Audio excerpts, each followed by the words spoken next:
우리가 방금 읽은 말씀, 이게 무슨 말인지, 뭐 용이 나오고 바다에서 짐승이 올라오고 머리가 몇 개고 뿔이 몇 개고 이게 뭐 무슨 말인지 잘 모를 수 있습니다.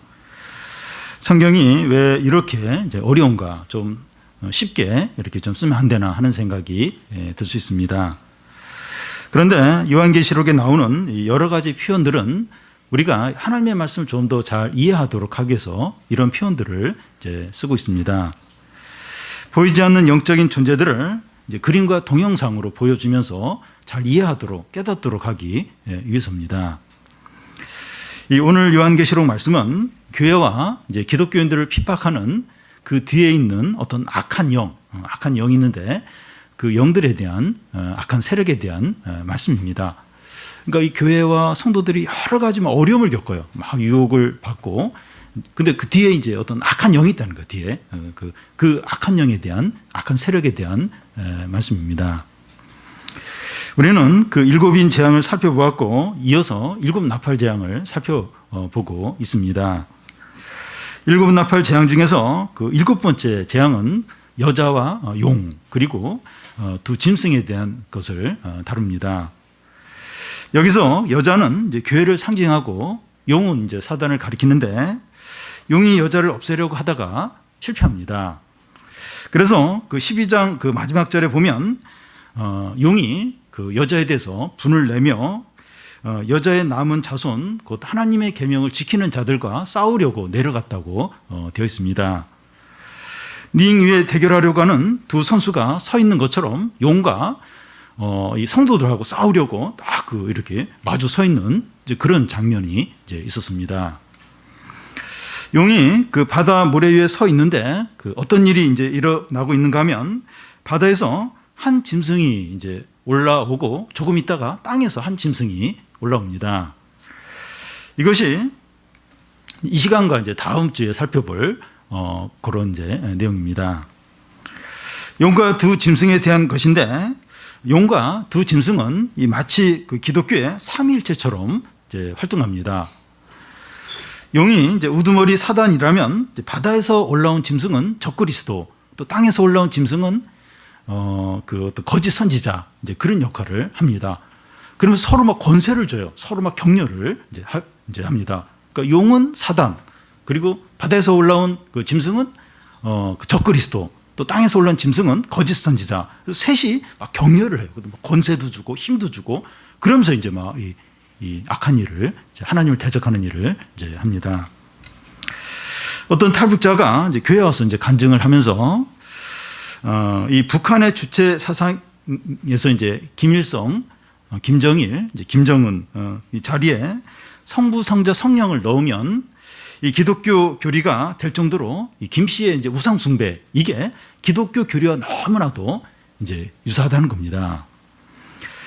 김정일이 이제 죽고 이제 김정은이가 권력을 이제 잡았을 때 이 외국의 이제 한반도 전문가들은 1년이나 2년을 채 넘기지 못하고 무너질 것이다, 그렇게 예상을 했는데 그 예상이 빗나갔습니다.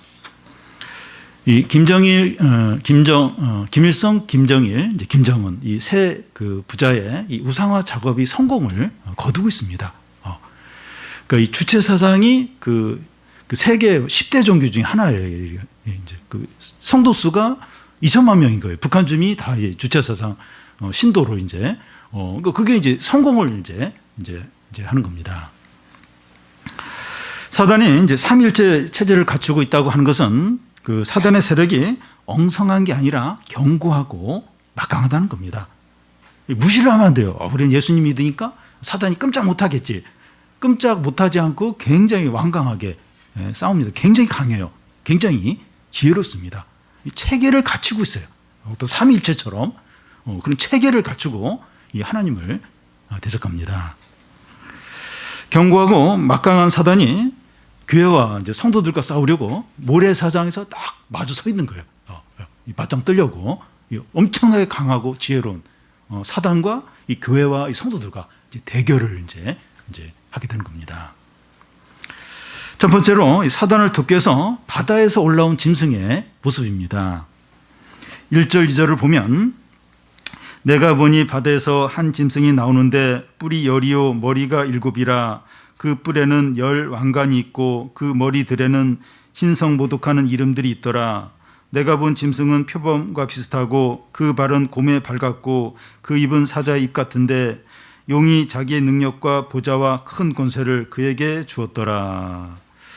10여 년 전에 이 괴물이라는 영화가 나와서 이제 큰 인기가 있었습니다.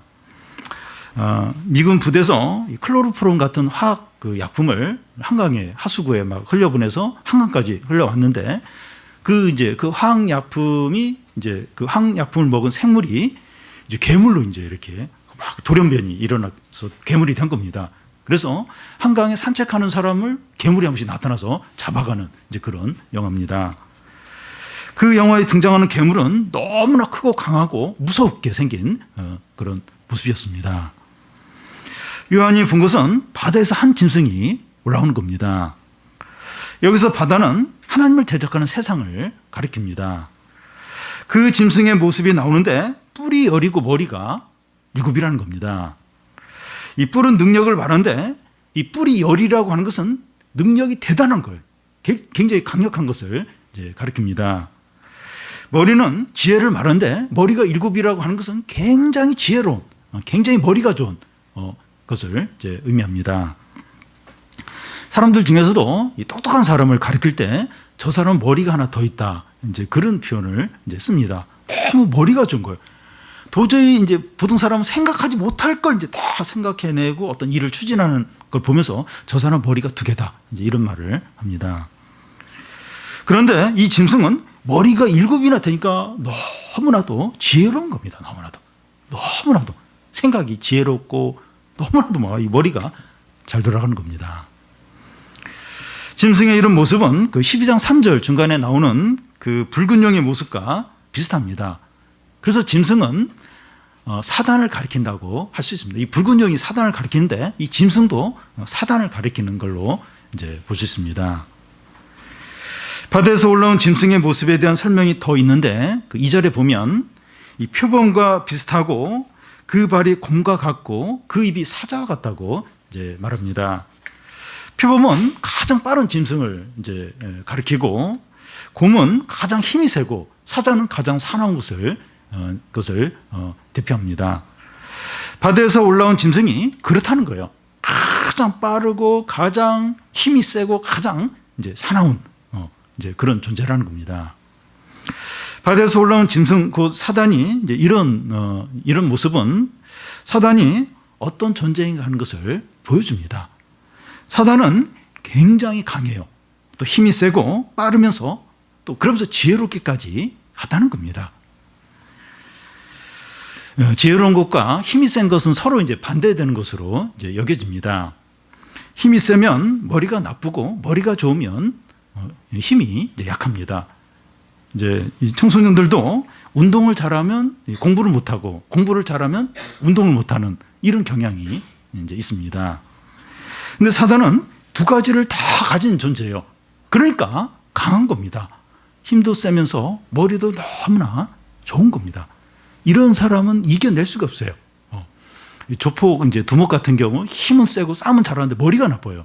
근데 그 싸움도 잘하면서 그러면서 막 머리까지 좋고 그러면 뭐 이제 그런 조폭이 이제 결국은 다 청병을 해요.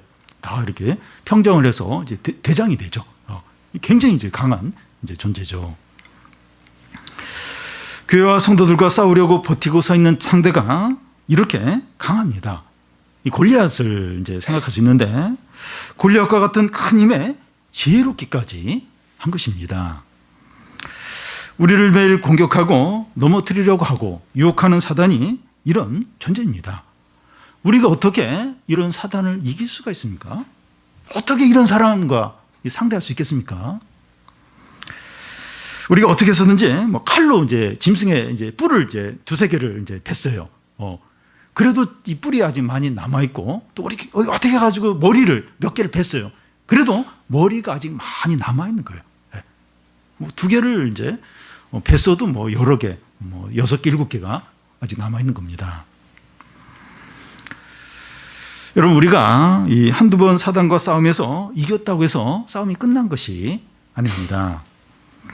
영적인 싸움에서 몇 번 승리했다고 해서 다 끝난 것이 아니에요. 이겼어. 내가 이겼어. 그 유혹을 이겼고 굉장히 영적 싸움에서도 내가 이겼어. 우리가 이겼어. 다 끝난 게 아닙니다. 진짜 본격적인 싸움은 이제 그 뒤에 이제 남아있는 거예요. 우리 교회가 특히 여름에 이제 그 막 영적인 어떤 싸움들, 영적인 그런 잔치들이 있는데 그걸 다 끝나고 나면, 은혜스럽게 다 마치고 나면, 이제 영적인 싸움을 이제 마쳤다. 그러면서 좀 안심을 하게 됩니다. 근데 진짜 개인적이고 교회적인 싸움은 그 여름 행사 은혜 가운데 다 마치고 나서 시작되는 경우가 얼마나 많은지 이제 모릅니다. 우리를 교만하게 하고 죄의 욕심에 빠지게 하고 하나 되게 하지 못하는 그런 사단의 충동들이 있습니다. 가장 강하고 지혜롭고 죽지 않는 이 사단이 우리와 싸우려고 지금도 버티고 서 있습니다. 그러니까 안 죽어요. 안 끝나요. 그러니까 저 정도의 어떤 그런 그 영적인 어떤 부흥이 있고 영적인 승리가 있으면 사단이 확 쭈그라들고 모든 걸 포기할 것 같은데 안 그래요. 이제 다 끝났고 승리했다. 긴장하면서 캠프를 마치고 수련을 마치고 그 성경학교를 마치고 그러면서 이제 우리는 큰 은혜를 맛보고 승리했다. 그런데 그거 끝나고 나서 집에 돌아가면서부터 막 본격적인 이제 시험이 있고 유혹이 있고 어려움이 이제 새는 경우가 얼마나 많은지 모릅니다. 긴장하고 깨어 있어야 돼요. 항상 긴장하고 깨어 있어야 됩니다. 특히 큰 은혜를 받고 내가 막 이렇게 영적으로 좋아지고 그러고 나서 더 이제 긴장하고 겸손하고 깨어 있어야 됩니다. 그래야 이제 계속해서 이제 이런 영적인 싸움에서 이기고 우리가 넘어지지 않을 수 있는 겁니다. 이 머리가 10개고 뿔이 7개고 이걸 우리가 기억을 해요. 안 죽어요. 안 죽어요. 절대 안 죽습니다. 큰 부흥이 절대 안 죽어요. 맞죠?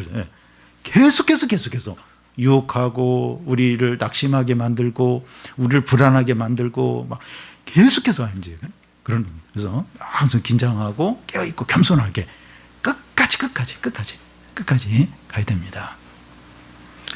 다음은 그 짐승머리 하나가 상하게 된 겁니다. 3절 4절을 우리 한 절씩 교대로 읽겠습니다. 그의 머리 하나가 상하여 죽게 된 것 같더니 그 죽게 되었던 상처가 나음에 온 땅이 놀랍게 여겨 짐승을 따르고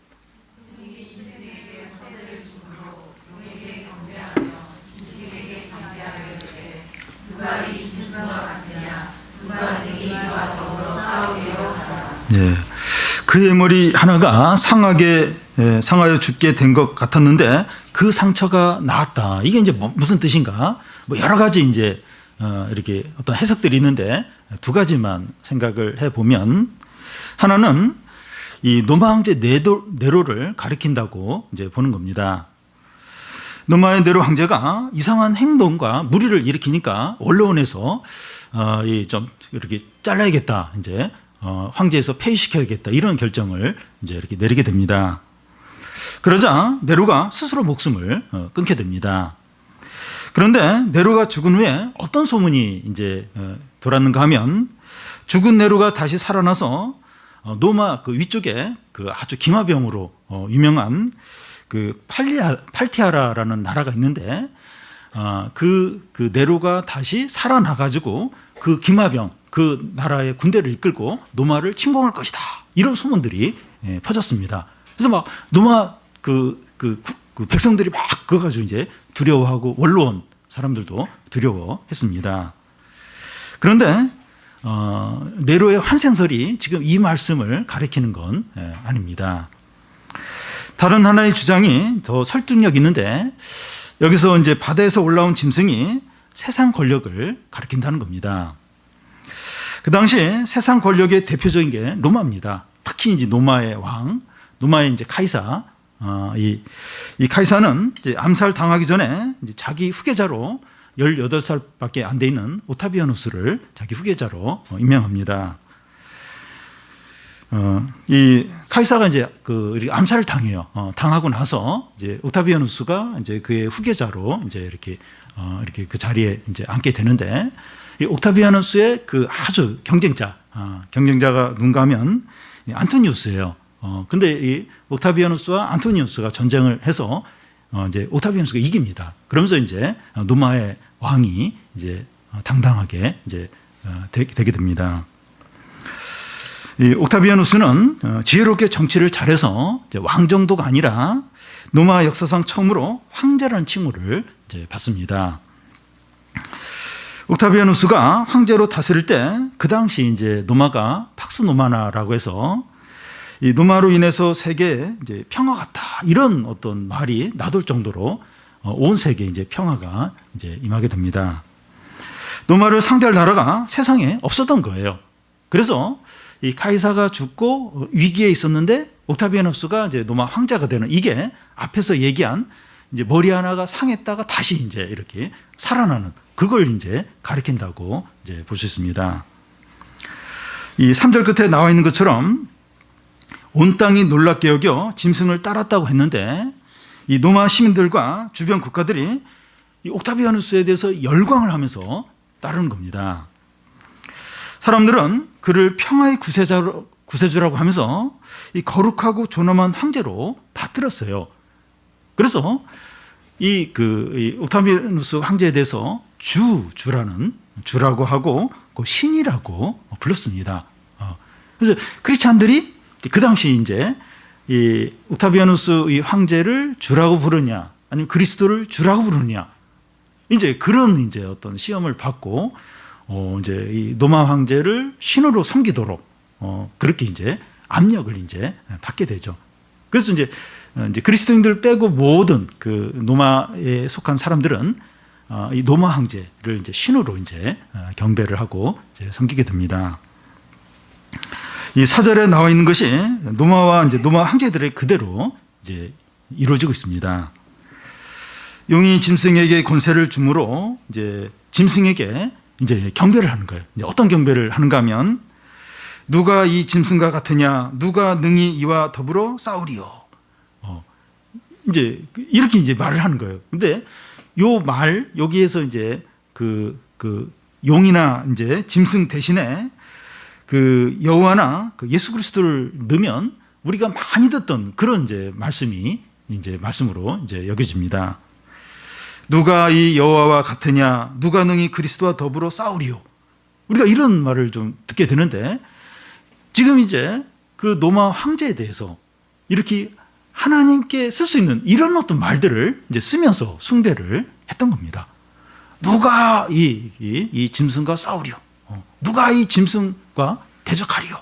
그러니까 여호와와 예수 그리스도에 쓰는 그런 어떤 용어로 이제 이 노마 황제와 노마를 이제 섬기고 찬양을 이제 했던 겁니다. 그런데 이런 일은 이제 그 당시만 있었던 게 아니고 그 역사적으로 계속 있어 왔고 오늘날도 있습니다. 모든 나라와 이 정치 지도자가 다 짐승에 해당한다 하는 의미가 아니라 권력을 영원히 잡기 위해서 종교성을 가질 때 짐승이, 여기서 말하는 짐승이 이제 되는 겁니다. 독재자나 이 국가에 대해서 하나님께 드릴 찬양을 하는 겁니다. 그러니까 역사적으로 그런 때가 여러 번 있었어요. 세계 제2차 대전 때 이 독일의 히틀러가 이제 그렇게 했고, 일본의 천황이 이제 그렇게 했고, 계속해서 이제 이 북한의 이제 김씨 세습 제도도 똑같이 어떤 종교적인 수든, 어떤 신적인 어떤 경배를 이제 받으려고 이제 한 것입니다. 대기업 회장이나 뭐 대형교회 이제 담임 목사나 이 가톨릭의 교황도 이런 절대적인 종교성을 띠려고 이제 하고 있습니다. 요즘 우리들은 이제 신이라는 이름을 붙이기를 좋아하는데 몸이 좋으면 몸신, 야구를 잘하면 야구의 신, 또 메시나 호날두에게는 축구의 신, 수학의 신, 영어의 신, 이러면서 뭔가 잘하면 뭐 신이라는 그런 칭호를 붙여줍니다. 물론 이제 뭐 그렇다고 해서 막 신처럼 섬기고 그런 건 아니더라도 뭔가 신이라 이런 걸 서슴없이 이제 하는 거예요. 그래서 뭔가 잘하면 그냥 무조건 무슨 신이다 그렇게 이제 붙입니다. 그런데 하나님께 돌릴 찬양과 경배의 말을 사람에게 돌리는 건 하나님을 모독하는 죄를 짓는 것입니다. 꼭 뭐 이렇게 막 섬기고 뭐 그렇지 않더라도 쉽게 이제 무슨 신이다 이러면서 이렇게 그런 걸 하는 게 하나님을 모독하는 겁니다. 잘한다, 너 최고다, 뭐 이런 말은 쓸 수 있지만 뭐 신이다, 뭐 무슨 신이다, 이건 죄짓는 겁니다. 사람들은 다 피조물이죠. 죄인입니다. 아무리 뛰어나고 뭐 절대 권력을 갖고 머리가 좋고 뭐 아무리 막 이렇게 음악에 천재적인 소질이 있어도 사람이죠, 사람. 죄인입니다, 죄인. 피조물입니다. 이것은 이제 우상숭배고 죄짓는 겁니다. 죄짓는 겁니다. 우리는 우리 자신이나 연예인이나 뭐 스포츠 스타나 우리 자녀나 대학이나 성공이나 외모를 하나님보다 더 높이고 더 대단하게 여기고 더 사랑하면 안 됩니다. 하나님께만 합당한 찬양을 해야 됩니다. 근데 많이 그렇게 해요. 많이 그렇게 하고 이렇게 하나님과 대등한 그런 위치에 두려고 하고 또 그렇게 마음에 또 우선순위를 두고 그러기가 이제 쉬운 겁니다. 이제 그건 이제 죄짓는 거예요. 이제 그렇게 하면 안 돼요. 하나님께만 찬양을 돌리고 그렇게 되죠. 다음은 이 밭에서 나온 짐승이 하는 그 말입니다. 이제 하는 일입니다. 5절에서 이제 8절까지 우리 한 절씩 교대로 읽겠습니다. 또 짐승이 과장되고 신성모독을 말하는 입을 받고 또 42달 동안 일할 권세를 받으니라.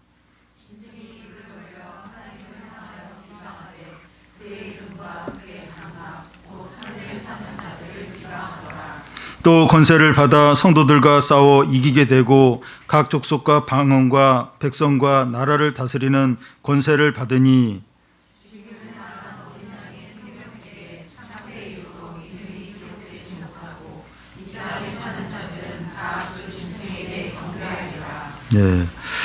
짐승이 하는 이 두 가지가 하나님과 성도들을 비방하는 것과 그들과 싸우는 겁니다.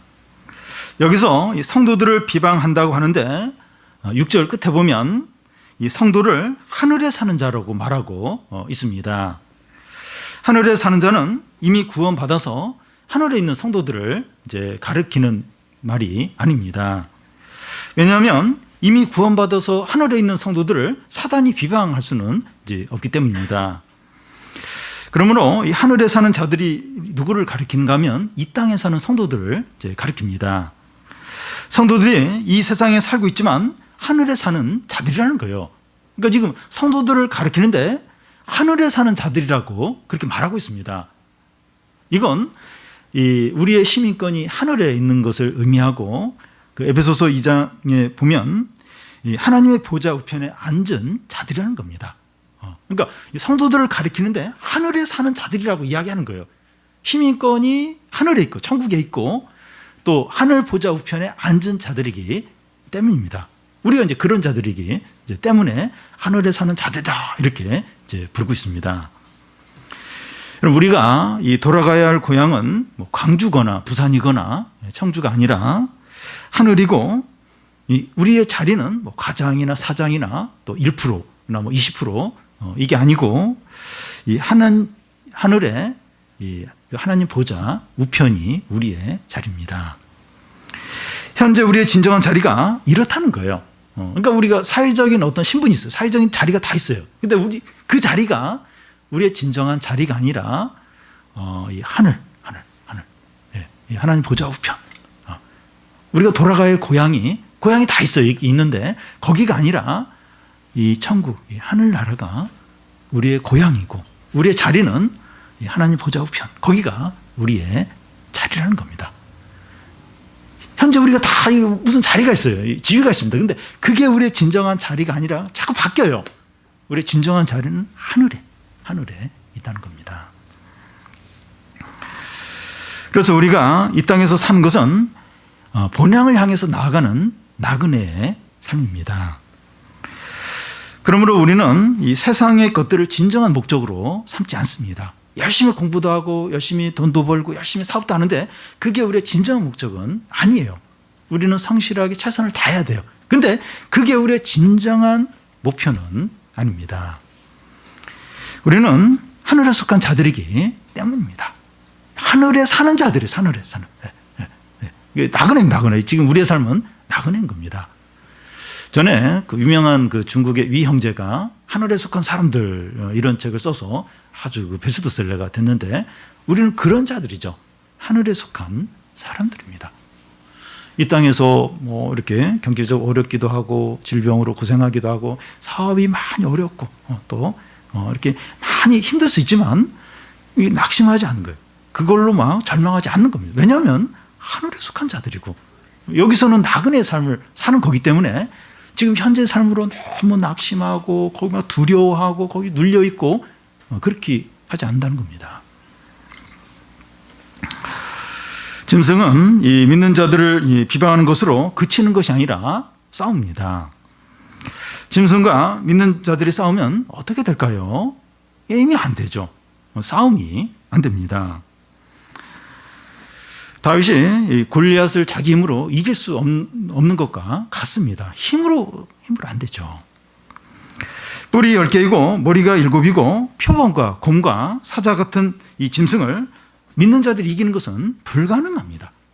이 사단과 이 성도들이 싸우는 건 이길 수가 없어요. 힘으로 절대로 못 이깁니다. 그래서 이 북한이나 중국이나 이슬람 국가에서 교회나 성도들을 핍박하면 그냥 맞아요. 맞아야 되고 감옥에 갇히게 되고 죽게 됩니다. 어쩔 수가 없어요. 힘이 세고 공권력을 가지고 그렇게 하는데 뭐 어떻게 피할 수 있겠습니까? 맞고 감옥에 갇히기도 하고 죽을 수밖에 없죠. 교회와 성도들의 세상에서 사단에게 지는 것처럼 보여요. 이렇게 우리는 뭐 사단을 이길 수 있다 하는데 실제로는 지는 거예요. 지는 것처럼 보입니다. 예수님이 십자가에 못 박혀서 죽으신 것과 같아요. 사단에게 진 것처럼 이제 볼 수 있습니다. 그래서 이 세상 가운데서는 교회와 성도가 지는 것처럼 보여요. 일시적으로 집니다. 근데 진정으로는 이긴다는 겁니다. 그러니까 일시적으로는 지고 뭐 이렇게 교회나 성도가 다 이렇게 무너지는 것 같고 사단이 항상 이기는 것 같고 일시적으로는 그렇다는 거예요. 근데 진정으로는 성도와 교회가 이긴다는 겁니다. 교회와 성도가 이 세상에서 비방을 당하고 이 어려움을 당하는 것은 이 성도들에게 테스트가 됩니다. 그러니까 참 이 사단의 세력으로 인해서 이 교회와 성도들가 어려움을 많이 겪어요. 근데 이게 이제 성도들에게 테스트가 됩니다. 알곡과 가라지로 이렇게 구분되는 기회가 됩니다. 그리스도에게 속한 자와 속하지 않은 자로 구분이 됩니다. 그러니까 이게 어려움이 없고 좋은 일만 있고 이러면 이게 신자인지 불신자인지 구분이 안 돼요. 근데 딱 어려움이 닥치면 경제적인 거든 질병이든지 뭔가 이렇게 유혹이 오면 신자 불신자가 싹 명확하게 구분이 됩니다. 이제 어려움이 오면 신앙을 버려요. 유혹이 오면 이 세상에 어떤 재미가 막 오면 그냥 신앙 타협하고 그냥 유혹에 넘어가 버립니다. 딱 구분이 돼요. 이 신자 불신자가 고난과 유혹을 통해서 구분이 됩니다. 그러니까 그런 걸 사단이 막 이렇게 해요. 그래서 막 이렇게 신자들을 막 죄에 빠지게 하려고 막 그렇게 하는데 이제 그런 걸 통해서 이제 성도가 테스트를 이제 받게 됩니다. 믿는 자들에게 이 고난이 닥치자 그것을 보고 이 생명책에 자기 이름이 기록되지 않은 자들은 짐승을 다 경배합니다. 성도가 막 고난을 받고 이런 걸 봐요. 이 생명책에 기록되지 않은 진정한 신자가 아닌 사람들은 그걸 보고 이 짐승, 이 사단에게 경배를 이제 합니다. 이런 자들은 땅에 사는 자들입니다. 성도는 하늘에 사는 자들이라면 이런 자들은 땅에 이제 사는 자들이죠. 땅에 있는 것들에 모든 소망을 두고 땅에 있는 것들을 사랑하고 땅에 있는 것들을 위해서 사는 자들입니다. 이제 그걸 위해서 이렇게 이렇게 주님을 위해서 고난을 받거나 그렇게 안 해요. 그냥 안 하고 땅에 있는 것을 위해서라면 얼마든지 이제 거기에 이제 헌신을 이제 하는 거죠. 성공과 부자 되는 것과 쾌락의 마음이 다 가 있는 겁니다. 돈 벌고 이렇게 안정이 되고 행복을 누리고 그게 이제 목표인 거예요. 그걸 위해서 모든 것을 하는 자입니다. 노새처와 같은 자들이죠. 마음은 거기에 이 땅에 있는 것들에 다가 있는 겁니다. 그러니까 이 고난과 유혹을 통해서 이게 땅에 있는 것에 마음을 두는 자냐, 땅에 속한 자냐, 아니면 하늘에 속한 자냐, 그것이 이제 구분이 됩니다. 그러니까 우리의 삶이 참 쉽지가 않아요. 학생이든지 직장이든지 사업을 하든지 뭐 주부든지 너무 힘들어요. 삶. 너무 힘들어요. 이렇게 먹고 살기도 힘들고 경제적으로 힘들고 유혹도 많고. 근데 이런 것들이 내가 이게 땅에 속한 자인가 아니면 하늘에 속한 자인가 하는 걸 구분을 한다는 겁니다. 여러분, 고난이 우리의 믿음이 어떠한지 드러내는 시금석입니다. 고난이 크거나 자주 올수록 우리의 믿음이 어떠한지 더 분명하게 드러나게 됩니다. 그러니까 우리 사회가 참 너무 힘들어. 청년들이 너무 힘들어. 너무. 뭐 자영업 하는 사람 더 어렵고 너무 힘들어요. 너무. 그러면서 이 막 유혹이 얼마나 강한지 몰라요. 유혹이 뭐 다른 것보다도 뭐 핸드폰을 통해서 그 마음을 자꾸 빼앗아요. 근데 이런 가운데서 우리 신앙이 엄청나게 테스트를 받습니다. 그래서 진짜 이렇게 믿음이 분명하지 않으면 다 그냥 떠내려 가버려요. 다 그냥 타협하고 다 그냥 유혹에 넘어가고 신앙도 그냥 형식적인 신앙으로 다 그렇게 해버립니다. 왜냐하면 지금 이런 상황에서 믿음을 뭐 지킬 상황이 지금 신앙생활 할 상황이냐 이러면서 그냥 세상을 따라가 버릴 거죠. 그러니까 힘들어. 너무 힘들다 보다. 이게 이제 신앙이 잘 드러나는, 신앙이 진짜 있는 점인지 드러내는 기회가 됩니다. 그러니까 교회도 많이 약해지고 성도들도 많이, 그러니까 이게 먹고 살기가 너무 힘든 거예요. 죄 유혹이 너무 강해요. 청년들 같은 경우, 청소년들 같은 경우 죄 유혹이 너무 강해요. 스트레스는 엄청나게 받고 유혹은 굉장히 강하고, 그러니까 신앙을 지킬 수가 없는 겁니다. 테스트. 그 믿음이 어떤지 너무나 잘 드러나는 기회가 되는 거죠. 이럴 때 진짜 믿음을 지켜야 돼요. 그게 진짜 신자인 거죠. 어려움을 통해서 내가 하늘에 사는 자인지 땅에 사는 자인지 하는 게 드러납니다. 그래서 이 고난 가운데 성도들에게 가장 필요한 게 뭡니까? 9절, 10절을 우리 같이 한번 읽어보겠습니다. 누구든지 귀가 있거든 들을지어다. 사로잡힐 자는 사로잡혀 갈 것이요 칼에 죽을 자는 마땅히 칼에 죽을 것이니 성도의 인내와 믿음이 여기 있느니라. 고난 가운데 있는 성도들에게 필요한 것은 이 고난이 빨리 해결되는 것이 아니라 말씀을 듣는 겁니다. 그러니까 참 우리가 여러 가지 이제 어려움을 겪고 있는데 빨리 좀 해결되기를 이제 바랍니다. 물론 이제 빨리 해결이 돼야 되죠. 근데 그 고난이 어려움이 빨리 해결되는 것보다 더 중요한 게 말씀을 듣는 겁니다. 왜냐하면 고난은 피해도 계속 와요. 고난이 하나 해결되면 또 다음, 뭐 경제적인 게 해결되니까 질병이 오고, 질병이 해결되니까 또 뭐 어떤 사람과의 어려움, 또 사람과의 관계 어려움이 해결되면 또 다른 어려움이, 그게 해결되니까 또 자녀의 어떤 어려움이 생기고, 그러니까 어려움은 계속해서 오게 됩니다. 그래서 어려움이 해결되는 거, 그게 중요한 게 아니라 말씀을 듣는 게 중요합니다. 고난 가운데 있을 때 말씀을 통해서 고난의 의미를 알기 때문입니다. 그러니까 그 의미를 알아야 돼요. 알아야 이제 이걸 잘 감당하게 되고 거기에 이제 낙심하지 않고 잘 마음과 믿음을 지킬 수 있는 거죠. 이 고난이 무슨 의미가 있는가? 그걸 이제 말씀을 통해서 알게 됩니다. 말씀을 통해서 우리 자신이 하늘에 속한 자라고 하는 것을 분명하게 하는 겁니다. 그러니까 이 말씀을 통해서 이제 내가 지금 이런 어려움을 겪는데 내가 지금 어떻게 하는 게 이게 믿음으로 하는 건가? 그리고 내가 지금 하늘에 속한 자구나. 그렇기 때문에 이런 어려움들이 오는구나. 그런 걸 이제 말씀을 통해서 분명하게 하게 되는 겁니다. 그런데 이제 이 말씀을 모르면 자꾸 이제 그 낙심하는 겁니다. 불안한 거예요. 자꾸 시험에 이제 드는 겁니다. 근데 이제 말씀을 통해서 이 고난의 의미를 할 때, 내가 하늘에 속한 자지. 그러면서 낙심하지 않으면서 또 그걸 이제 붙들게 되죠. 성도가 세상을 살면서 사로잡힐 수도 있고, 죽을 수도 있고, 다양한 고난이 있습니다. 각자가 다 달라요.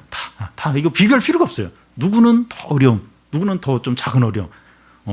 이게 다 이제 사람들마다 다릅니다. 중요한 것은 각자가 자기의 고난을 인내와 믿음으로 감당을 하는 것입니다. 여러분, 우리의 상대는 그 머리가 7개고 뿔이 7인 아주 강력하고 아주 지혜로운 그 사단과의 싸움입니다. 어떻게 해서든지 우리를 시험에 들고 우리를 근심하게 만들고 믿음에서 미끄러지게 만들려고 그 사단이 버티고 있어요. 근데 항상 좋은 일이 있고 항상 행복하고 원하는 대로 다 되고 유혹도 없고 그런 삶이 불가능하죠. 계속해서 어려움이 이제 오게 됩니다.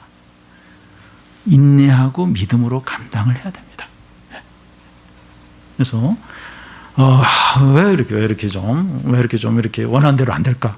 왜 이렇게 기도를 해도 빨리 어려움들이 해결이 안 될까? 물론 이제 그렇게 기도를 해야겠지만 믿음과 인내로 견뎌야 돼요. 잘 참아야 됩니다. 믿음을 지키면서 우리가 이 세상을 살면서 이제 해야 될 일이 바로 이것이죠. 하나님은 각 사람에게 맞는 고난을 허락하십니다.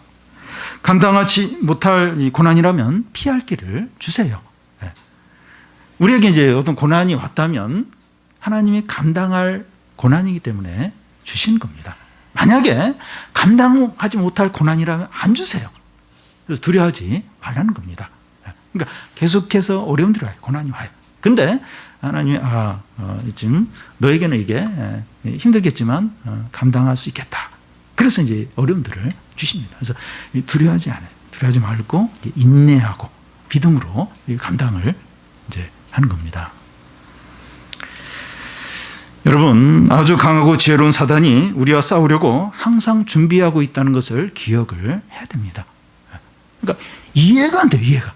왜 참 이 세상이 이렇고 왜 이 성도들에게 이런 어려움이 있고 왜 교회에 이런 힘든 일이 있고 왜 나한테 이런 일이 있을까? 이해가 안 돼요. 그 뒤에 그 어려움, 그 시험 뒤에 머리가 10개고 뿔이 7개인 아주 강하고 지혜로 교활한 사단이 버티고 있는 거예요.